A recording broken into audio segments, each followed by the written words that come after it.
Hello friends, welcome to we are nursing academy. मैं राजेंद्र सिंह आपका बहुत बहुत स्वागत करता हूं।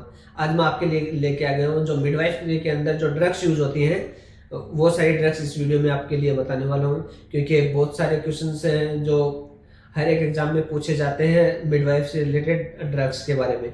और ये वीडियो असिस्टेंट मिडवाइफ के लिए तो बहुत ज़्यादा इंपॉर्टेंट है ही, उसके अलावा जितनी भी नर्सिंग एग्जाम होती हैं उसके लिए भी ये बहुत ज़्यादा इंपॉर्टेंट है। तो इसमें हम सारी ड्रग्स हैं जो मिडवाइफरी के अंदर प्रेगनेंसी के दौरान या यूज करते हैं हम, वो सारी चीज़ें, वो सारी ड्रग्स इस वीडियो में हम देखने वाले हैं।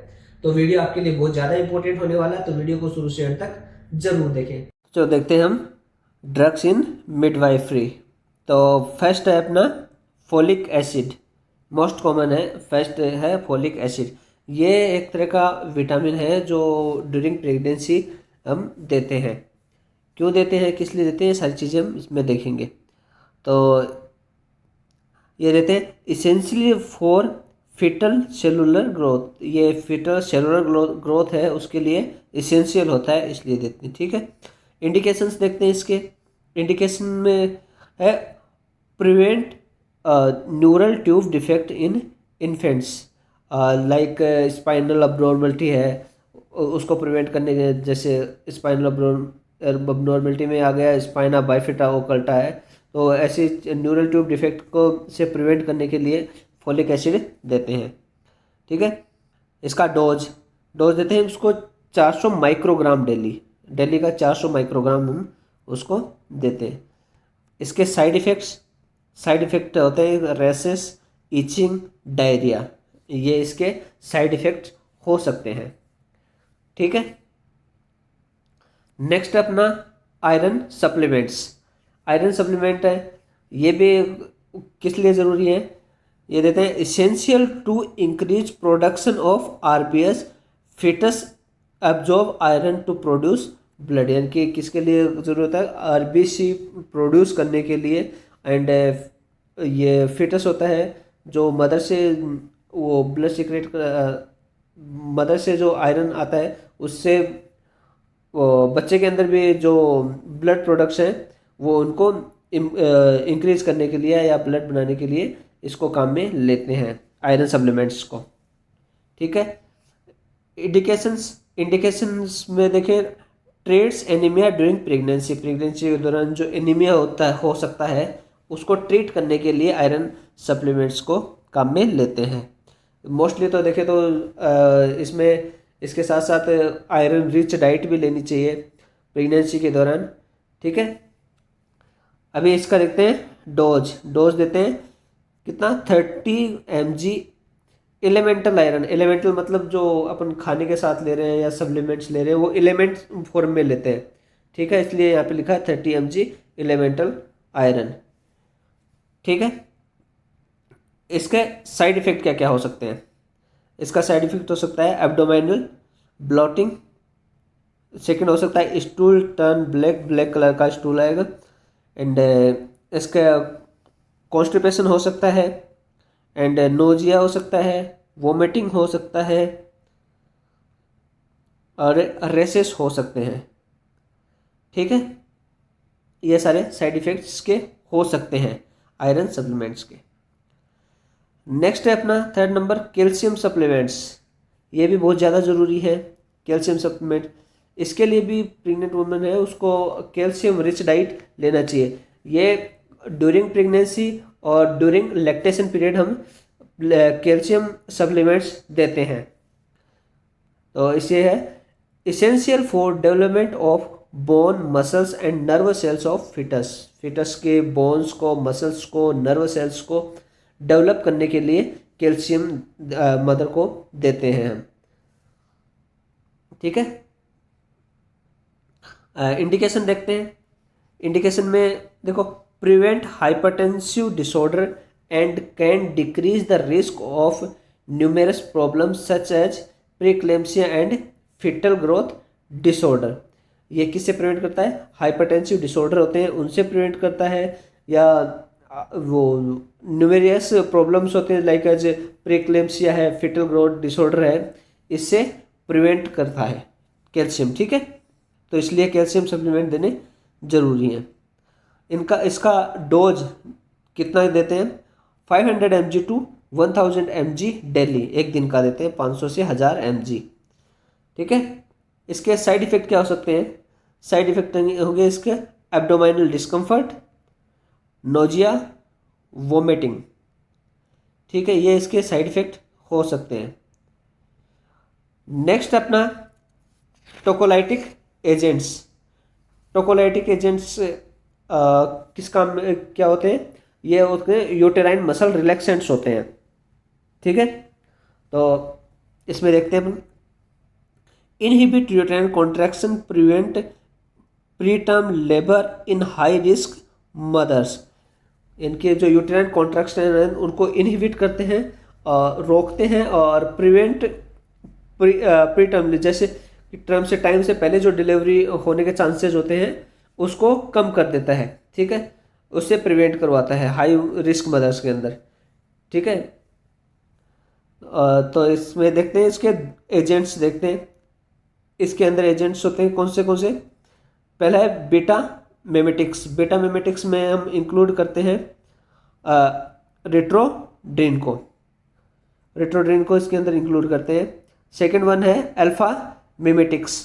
अल्फा मिमेटिक्स क्या है, relax muscles by stimulating alpha and beta receptors. Alpha और बीटा रिसेप्टर के द्वारा मसल्स को स्टिमुलेट करना और मसल को रिलैक्स करने का इसमें काम है। And myosin and action control का। ठीक है, इसके साइड इफेक्ट्स क्या क्या साइड इफेक्ट हो सकते हैं। पहला है मैटरनल, मदर के अंदर क्या क्या साइड इफेक्ट हमने को देखने मिलते हैं, पाल्पिटेशन, टेकिकार्डिया एंड हाइपोटेंशन, ये मदर के अंदर उसमें साइड इफेक्ट देखने को मिल सकते हैं। एंड फिटस के अंदर मिलेगा अपने को टेकिकार्डिया, हाइपोथायरॉयडिज्म या हाइपरथायरॉयडिज्म देखने को हमें मिल सकता है। ये साइड इफेक्ट इसके हो सकते हैं।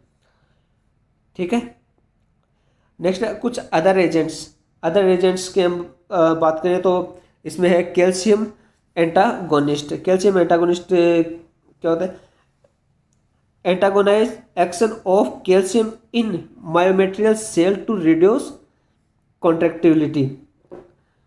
तो ये क्या काम करता है, कैल्शियम कॉन्ट्रैक्टिबिलिटी को रिड्यूस करने के लिए, किसकी, मायोमेट्रियल सेल की कॉन्ट्रैक्टिबिलिटी को रिड्यूस करने के लिए काम में लेते हैं। नेक्स्ट है मैग्नीशियम सल्फेट।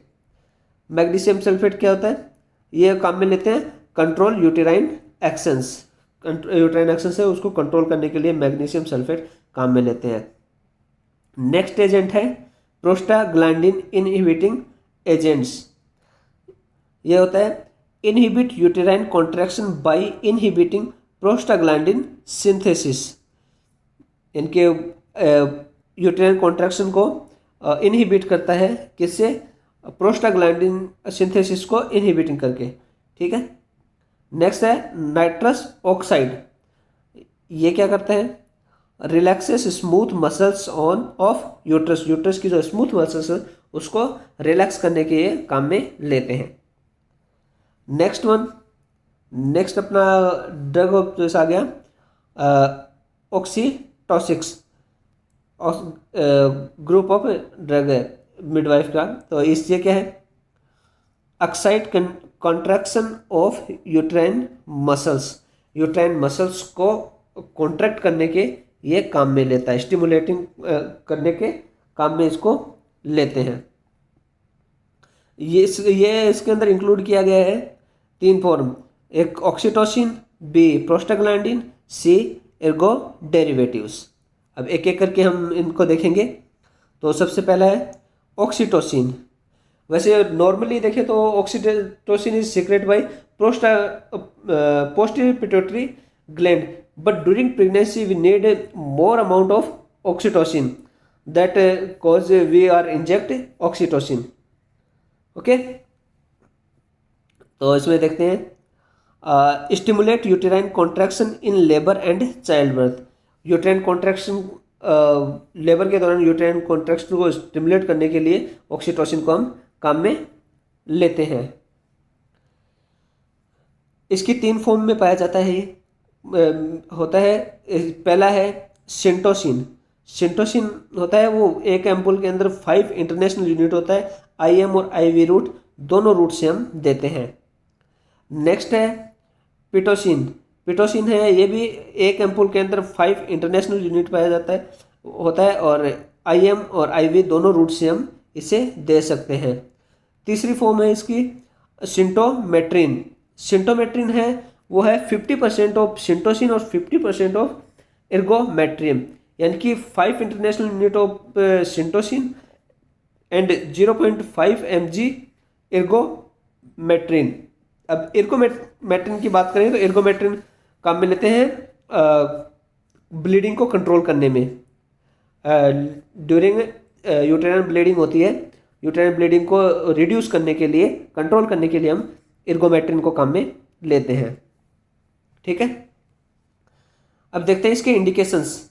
इंडिकेशंस के अंदर induction of labour and acceleration, acceleration labour को इंड्यूस करने के लिए काम में लेते हैं।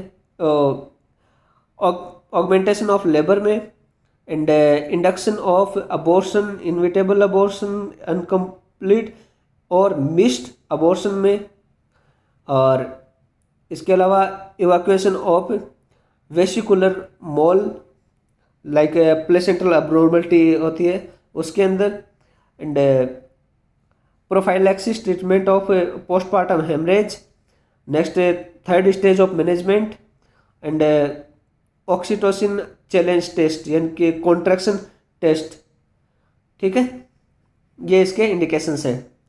अब देखते हैं इसके कॉन्ट्रा इंडिकेशंस। कॉन्ट्रा इंडिकेशंस क्या होते हैं, किस कंडीशन में हम नहीं देते, तो कब देते?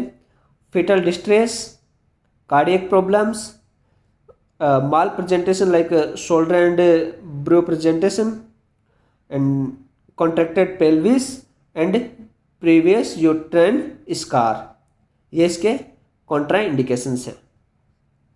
ठीक है, नेक्स्ट देखते हैं इसके कॉम्प्लिकेशंस। कॉम्प्लिकेशंस क्या क्या हो सकते हैं, तो पहला है hyper stimulation, rupture of uterus, uterus rupture हो सकता है, एमनियोटिक फ्लूइड एम्बोलिज्म हो सकता है, water intoxication due to anti diuretic effects, and fetal distress हो सकता है, and construction ring and hypertonic inertia, ये इसके कॉम्प्लिकेशंस हैं। ठीक है, नेक्स्ट देखते हैं इसका डोज। डोज कैसे देते हैं हम, इसका डोज होता है 500 ml RL solution, add 1 ampoule contain 5 international units, slowly can start 15 drops per minute। हम स्टार्टिंग में RL 500 ml RL के अंदर हम एक एम्पूल जिसमें 5 इंटरनेशनल यूनिट होगा वो स्लोली स्टार्ट करेंगे, कितना? 15 drops per minute. If needed increase to 30 drops per minute, then increase 60 drop per minute, closely monitor uterine contracts. यानी कि पहले कितना किया था, 15 ड्रॉप पर मिनट, यदि ज़रूरत होती है तो उसको करते हैं हम फिर 30 ड्रॉप पर मिनट, और फिर और ज़रूरत होती है तो हम उसको करते हैं 60 ड्रॉप पर मिनट, और उस दौरान हम यूटेराइन कॉन्ट्रैक्शन को क्लोजली मॉनिटर करेंगे। ठीक है, नेक्स्ट है अपना प्रोस्टाग्लैंडिन। प्रोस्टाग्लैंडिन है, इसका मेन काम है सर्वाइकल राइपनिंग। तो देखो इसमें यह है राइपन सर्विक्स, यानी कि cervix dilation, and initiation and stimulation of uterine contraction, PG1 misoprostol, PGE2 मोनोप्रोस्टोन, PGF2 अल्फा डिनोप्रोस्टोन ट्रोमेथामीन, ये इसके प्रोस्टाग्लैंडिन के दौरान आते हैं, प्रोस्टाग्लैंडिन में है ये यानी कि जो मिजोप्रोस्टोल है ये बहुत लो कॉस्ट पे मिलता है, और जो डिनोप्रोस्टोन है ये वेरी हाई कॉस्ट पे मिलता है। ये अपने को टेबलेट, इंजेक्शन, जेली फॉर्म में मिलते हैं। ठीक है। अब प्रोस्टाग्लैंडिन के देखते हैं इंडिकेशंस। इंडिकेशंस क्या क्या होते हैं? तो induction of abortion, B induction of labour, C treatment of postmortem haemorrhage. ये इसके इंडिकेशंस हैं। और साइड इफ़ेक्ट्स क्या हो सकते हैं? साइड इफ़ेक्ट में नोजिया हो सकता है, वोमिटिंग हो सकता है और पेन इसके साइड इफ़ेक्ट्स हैं। किसके? प्रोस्टाग्लैंडिन के। थर्ड था अपना एर्गो डेरिवेटिव्स।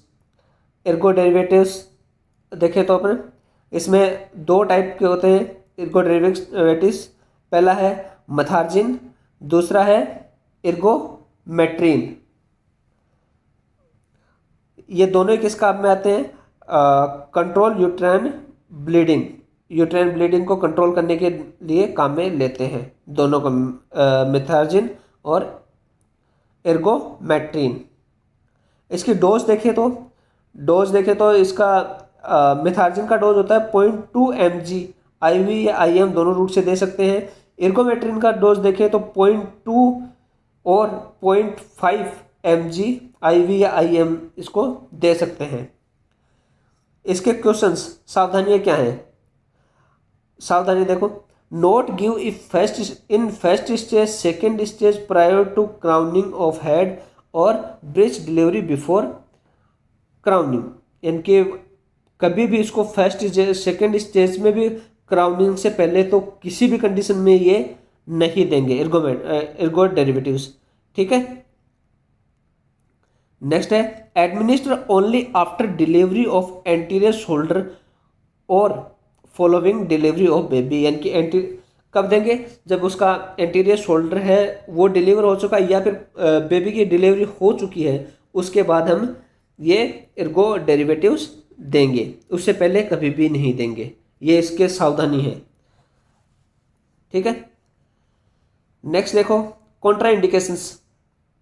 कॉन्ट्रा इंडिकेशंस क्या हो सकते हैं इसके? Preeclampsia, heart disease and eclampsia. ये इसके कॉन्ट्रा इंडिकेशंस हैं।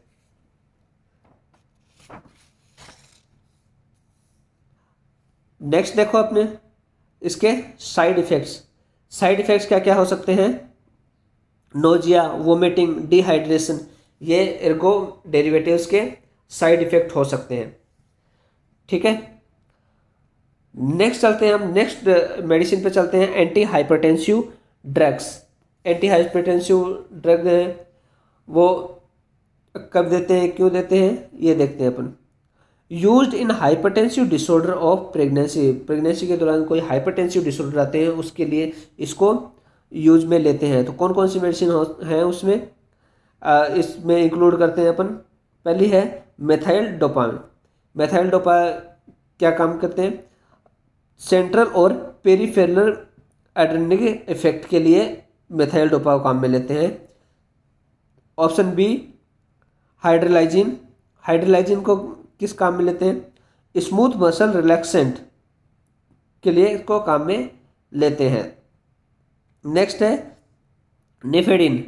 निफेडिन को का क्या काम है? Calcium channel blocker. नेक्स्ट है फोर्थ नंबर सोडियम नाइट्रोप्रिसिडीन। ये इसको किस काम में लेते हैं? सेंट्रल वेसो डायलेटर के रूप में। ठीक है।